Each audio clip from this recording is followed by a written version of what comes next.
Hello everyone, সবাই কেমন আছো? আশা করি ভালো আছো। আজকে দেখো আমাদের দুপুরের মেনু। এগুলা হচ্ছে ঢেকিয়া শাক হবে আজকে ভাজি। তারপর হচ্ছে এখানে দেখো কই পাতা দিয়ে পাঁচমিশালি সবজি আছে, এটা হবে চচ্চড়ি। তারপরে এখানে দেখো সবজি কেটে নিয়েছে, এটা হবে মাছের সাথে। এটা আমাদের মাছ আজকে, এটা মাছের সাথে ঝোল হবে পাতলা করে এই সবজিটা দিয়ে। আর এটা হলো পটলটা আজকে ভাজি হবে। আর এখানে দেখো সব মরিচ পেঁয়াজ কেটে নিয়েছে, মানে মশলা করা হবে, এগুলা মশলা করা হবে। এখানে মশলা বাচ্ছে, তো দেখে থাকো বন্ধুরা, রেডি করে তোমাদেরকে দেখাচ্ছি আমি।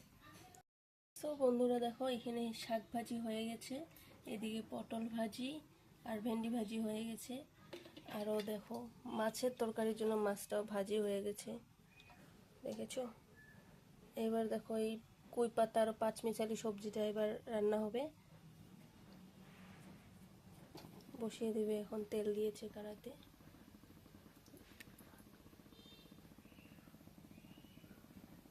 দেখো মাছের জন্য আর পাঁচমিশালি সবজির জন্য মশলা তৈরি হয়ে গেছে। এখন চচ্চড়িটার মাছটা হলেই হয়ে গেল আমাদের দুপুরের মেনু।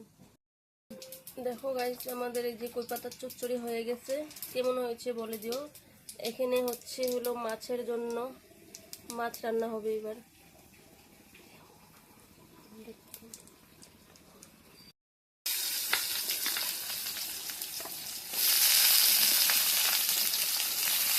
দেখো মাছের সবজিটা ভালো করে কষিয়ে এখন জল দিয়ে দেব।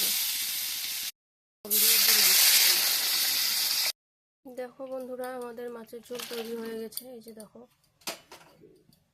একদম রেডি মাছের ঝোল, কচু ডাঁটা আলু দিয়ে।